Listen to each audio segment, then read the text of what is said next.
Hello and welcome. I'm Tia and today we are talking about how to network with vendors. So you're a wedding photographer and everyone's telling you, get out there, network with vendors, then you can get referrals. Planners or venues might send you referrals and you could book more amazing clients. But the question is, how? So today I'm breaking that down with 5 of our favorite tips, strategies to get out there, things that feel very natural. It's not just like, hey, go talk to planners. And you're like, where? Where would I find them? How would I talk to them? How would I later on make the connection of like, not only are we just friends, not only does this make sense as a relationship, but I'd love to get your clients. I'd love to get your referrals that will make me more money. So let's break down these strategies. Tip number 1 is by far the easiest, but can really have a bang for your buck. It is to feature other vendors on your blog. You have a real estate, which is your website, that is very powerful. With that real estate, you can be giving backlinks by linking to planners or linking to venues or linking to all of the vendors, DJs, cakes, all of the things. With that real estate, you also can advertise. You could be ranking, your SEO could be really, really awesome for a certain venue, and you're ranking really high on that search list. That's very powerful for all of the vendors included in that blog post. So there's 2 ways that I see this most commonly done. Number 1, you're going to blog your weddings right after shooting them. So after shooting them, you're going to compile all of the curated best images from that wedding, and then you're going to link and credit all of the vendors. So this requires a little legwork. This might be done in advance. What we do is 6 weeks before the wedding day, we send our couples a questionnaire, and inside there's a place where they link to all of their vendors. So top to bottom, we get their contact information, we get their Instagram handles. We actually have a system that allows us to do that really easy and allows them to enter it really easily. But then we take that information and we draft up the blog post in advance because we have the time in advance versus, a quick turnaround. We do our blog posts the Tuesday after the wedding. So there's a quick turnaround there. So we like to do it in advance, maybe at that 5-week mark, maybe at that 4-week mark, once we have the information. And then we put together a whole blog post that has what we loved about the wedding day, things that were notable about the wedding day, unique things that they did, things we love about the couple, things that their family recognized or their friends recognized in toasts or the ceremony. And so we draft that all up, and then we credit all of the vendors. It links to their websites, they're getting backlinks, and we then put those curated blog images. So this is really awesome. We do this anyways as a marketing tool for us. It's an awesome extra gift for our couple that they get featured on our blog. They have this amazing kind of summary to remember their day by, and it's beneficial because the vendors are getting linked. We then send an email to the vendors letting them know, hey, the blog post preview is up. Here's the blog post. Here's the gallery that has all of the images. Here's what you can do if you want to share. Here's kind of our parameters, but of course nice because we want them to use our imagery. And then they typically share that, and it's awesome. It's a great parasocial relationship where it benefits them and it benefits us. But the more that you do this, let's say you work 3 weddings with a planner that you really want to work with in the future and you really want to get referrals from. If you're consistently doing this, they're going to notice. They're going to see, wow, this person puts in the extra effort. This person does something that's beneficial for me by putting my name out there in the internet, ranking really high for the Hutton House venue. And that's really beneficial to me as the planner. The second way that I see people feature vendors on their websites is by doing a blog feature of your favorites, your favorite roundup. So that might be your 5 favorite florists, your 5 favorite planners, your top winter wedding venues in the Minneapolis Twin Cities area. So this makes sense because it's the same way. It's kind of this parasocial relationship. You are educating your couples on here is the caliber of vendors that we like to work with. Typically, if we were to feature people on our blog, it's just going to be the people that are in our preferred vendors guide because we want to consistently be sending people towards them and getting people from them and working with them on the wedding day because it's an awesome relationship. But so you're able to educate your clients or your future clients on here's the caliber of vendors that we love to work with, here's people that you should be looking at, you're linking to them, you're having a description, you're probably showing photos of weddings that you've worked with them in the past, or maybe a styled shoot that you've worked with them in the past or in the future that you're about to, and we'll talk about that in another point. But that allows you to just kind of do a roundup. Favorite florists, favorite DJs, the most engaging DJs. The topics are endless of like the best florists for spring florals, the best fall hued, the best for country club weddings, all of these things. So those are really great ways to feature vendors on your website. Next, I already mentioned it, but host a styled shoot. What is a styled shoot? It is just a session that you curate that's made to look like a full wedding day, part of a wedding day. It can serve as inspiration. It might just be aspirational, or it might be you strategically trying to get content for something specific. So you strategically trying to get content at a specific venue, with a specific type of couple, a specific type of relationship, a specific look of couple, or working with specific vendors. So this is where trying to get with specific vendors can work really, really well. So there are a variety of different ways to organize this, from full DIY, like you create the concept, you reach out to each individual vendor, you do it just for you. So you are getting the imagery, you're sending out to the vendors that worked with you, but there's no one else involved photographing or video. Or it could be that you host a style shoot, you do it top to bottom, and then you sell tickets to help with some of the costs. And so there might be 10 photographers on site that all get this content. Or it might look like you reach out to a planner, you say, hey, I'd like to organize this with you, but I am game for whatever your vision is. They plan the full vision, or you collaborate a little bit on it. You know, there are just so many variables in this, from full DIY to you just show up. You just show up is you build a relationship with a planner, you let them know, hey, this spring, this summer, I'm looking to work with you. If you have any concepts, if you have any styled shoot options, I would love to photograph them for you.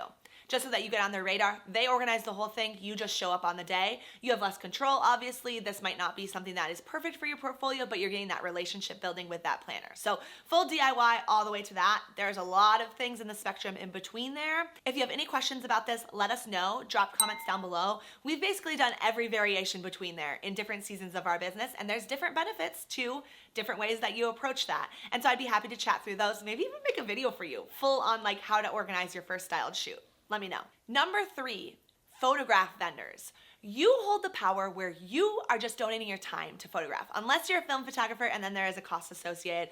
But for a lot of other vendors, you know, if they're participating in a styled shoot, something like a florist, they're not just donating their time, they're also donating florals. And again, in that spectrum, they might be being paid a lot of ticket costs. If you're selling tickets, are going to go towards florists, or they might ask, hey, yes, I can do this concept, but I need to be paid for the florals at cost. And then sometimes vendors will just split those costs. Again, there's a whole spectrum, but as a photographer, you have a huge power where you can donate your time and not a lot of extra costs, if any extra costs, for donating your time. So ways that we love to photograph vendors is on the day of, take some extra time, and this might be arriving early, to photograph them in action. This can be photographing florists doing setup. This can be photographing florists later on doing room flips, where they are taking from ceremony to reception and they're setting out centerpieces. This can be photographing planners doing a lot of things, from interacting with the couple, you know, fluffing a train, pinning boutonnieres, talking with the parents, helping everyone line up to go into the ceremony. There's a lot of fun action shots there, to also doing setup. So lighting candles, setting up candles, helping with setting up centerpieces, setting out chargers. You know, there are so many things that you can get them in action, and those photos are very valuable to them. Now, while we will include those in the full gallery that we send out to couples, and like I said, we send out to all vendors, I will typically take those images and put them in a folder specifically just for the planner or just for the florist, so that they don't have to sort through to find all those, because those might be like, you know, throughout the day. And I will send those over specifically. Again, I just want to get on the radar. Look at this extra thing that we did for you, that we made it really easy. There's no barriers to entry. You just download the folder and go. You don't have to sort through the full gallery to find that one shot of you fluffing the train, that one shot of you hugging the mother of the bride. So those are ways to make it really easy, but you can also offer to vendors extras outside of the wedding day to photograph for them. You can photograph their headshots. You can photograph their team dinners. You can photograph their team headshots. You can photograph family photos for them. The sky is the limit of what you can do for them, and you can do for them for free or at a discounted cost. In these cases where we're looking to make an extra connection, we will do this for free.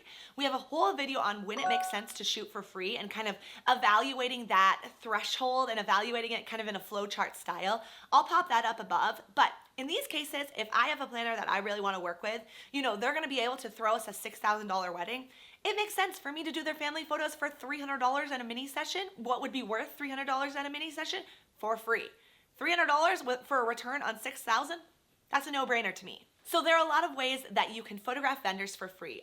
Another thing that I've seen done is budding up with planners, and if they have a concept, they have a wedding that's happening in a month that they are so excited about. They know that it will be the portfolio banger for them. But they might be working with a photographer who is just not necessarily their editing style. So they know it's not something that then they're gonna have that finished product imagery that they're gonna feature on their website, that they're gonna feature on their Instagram, that kind of thing. you can be a resource for them. And sometimes planners will bring in extra photographers at cocktail hour to just photograph their portfolio work. It's not getting delivered to the client. It's not interfering with the main on-site photographer that's hired by the client. But it's something just for the planner. Now, I know that this runs into some things about like that photographer that's on main site might have a contract that doesn't allow anyone else photographing on the day. You know, there's different parameters. The planner is going to work that out with the photographer. You're just hired by the planner. So being a resource to them in that way can be super awesome. Typically, photographers that have a really true to life, natural editing style will be a great fit for this. Even some light film styles will be a great fit for this planner because they want something that looks true to life. They want something that they put together this amazing design and they need the colors to look the way that they envision in them. So that's typically when that comes up. But yeah, there's a lot of ways that you can photograph for them. So that's an awesome tip. Tip number 4 is to bring coffee and go introduce yourself to people. Now, how I envision this most often is there's a venue, maybe a new to you venue that you really want to photograph at, and there's no way to really get on the radar unless you're organizing a styled shoot there, or you're photographing a wedding there, and that's out of your control. A lot of times you might not even get an inquiry for that venue. So something that I would envision is sending an email, sending a DM, saying, hey, this Tuesday, I'm gonna be in the area. I wanna bring coffee to you guys, just introduce myself. Let me know who's on site. I'll grab coffee for everyone. Let me know the orders and I'll be there at 11 or something like that. That's just a really great way to do something for them. A lot of venues, it's not gonna make sense for them to just welcome vendors in randomly, you know, on a Tuesday for a tour or just to chat. There's no return for them. They're not able to get referrals a lot of times from a photographer. A photographer is too far down the totem pole in the couple's booking journey that it's not like someone's gonna book a photographer and not have a venue, very rarely. And so a photographer can't refer to a venue. So there needs to be something that's an exchange that makes sense for them. Coffee is a really easy exchange of like, hey, can I have 20 minutes of your time to introduce myself? Just get on your radar. Are they gonna refer to you from that introduction? Probably not. Unless no one else is doing this. Unless they are blown away. Unless they are like, wow, this is so kind, or wow, this is so kind, and then their personality is phenomenal. They just want to give. But this is a good way to get your foot in the door to then employ some of these other strategies. Get your foot in the door to then say, okay, this seems like a really great fit. We are really jiving. I am obsessed with the venue like I thought I would be. Can I organize a styled shoot? Of course, for you guys to use the images freely. This could also be a conversation of, hey, I checked out your website. It looks like you don't have a lot of imagery of your groom suite. Can I take some for you today and I'll just deliver those images and you can use them on the website? Or hey, is there anything that you guys really wanted conceptually happening in your space that you haven't seen yet? Let me do the whole legwork of organizing a styled shoot for you to get those images for you. So see, it just opens the door. Other things I could open the door for is the strategy right before this, number 3, of hey, we're really jiving, you, venue coordinator. I hope you love the coffee. Something else I'd love to do for you is offer you a free family shoot. Here's the link to my mini sessions. Here's a coupon code. If you use this coupon code, it'll take the price down to 0. I'd love to see you this spring. You could also do strategy number 1. You talk with the venue coordinator. You say, hey, I love this venue. I want to feature it on my blog. Can I get a little information from you that I couldn't find on the website? You know, some personal quotes from venue coordinator Michaela. And can I just spend 10 minutes before I leave taking some photos around the venue so that I can feature it on my blog? I'll send a link to you guys, but really it's just a free feature. See how you can kind of leverage all these strategies. Now, strategy number 4 is much more intensive. Coffee for the 2 venue coordinators on site, $10, right? Or I don't know, sometimes like $12.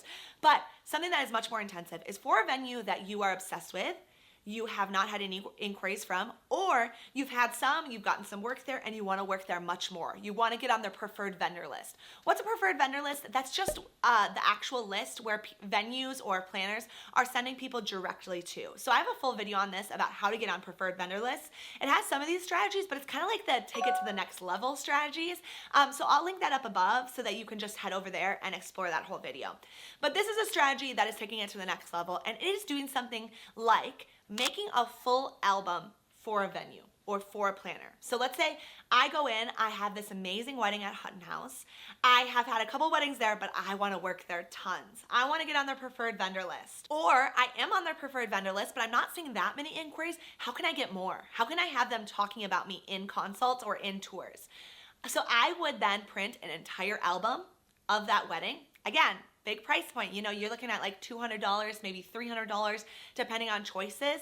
I would print that album, and then I would go in and I would tell them, hey, Michaela, venue coordinator, I loved this wedding. I want to give this to you completely free of charge. I just was obsessed with how everything turned out. If this is something that's a great asset for you to have on coffee tables, to show at consults, to show at tours, that would be awesome. If not, I just want to gift this to you. Right? No strings attached, obviously. I think with a lot of things, with networking with vendors, no strings attached is the approach. Otherwise, it starts feeling really icky, really transactional, really just like cutbacks. And I don't think that makes sense in the wedding industry in a lot of regional places. So creating an album for them, again, it's intensive. You're dropping some money on that, but that might make sense where you are in that relationship building journey. Okay, and point number 5, our final strategy is to share images freely. So I've already hinted at this in a lot of the strategies. If you're not doing this, I don't think the other strategies make sense. If you're gatekeeping your imagery and not sending it to vendors or venues, I think that becomes really hard to try to build these relationships because it feels like you're just forgetting about the base level step. I always feel like if the florist didn't create beautiful work, I can't photograph it. And so if I'm gatekeeping and holding back images or only allowing vendors to use certain images, that just becomes really sticky, and I don't know why they would want to work with you anymore. Definitely not send you work. It just does not make sense. So that's why we don't do specific vendor galleries where people will only allow access to certain levels of images. Not like the thing where I'm sending the planner additional specific things, where I'm kind of curating a gallery for them. It's where people will only show, you know, these 10 images of florals. Now, do you run the risk of vendors posting weird, wonky images that you just kind of delivered as like a checkoff image, you know, this weird flat lay of something that wasn't that gorgeous but just made sense because your couple had this interesting item? Yes.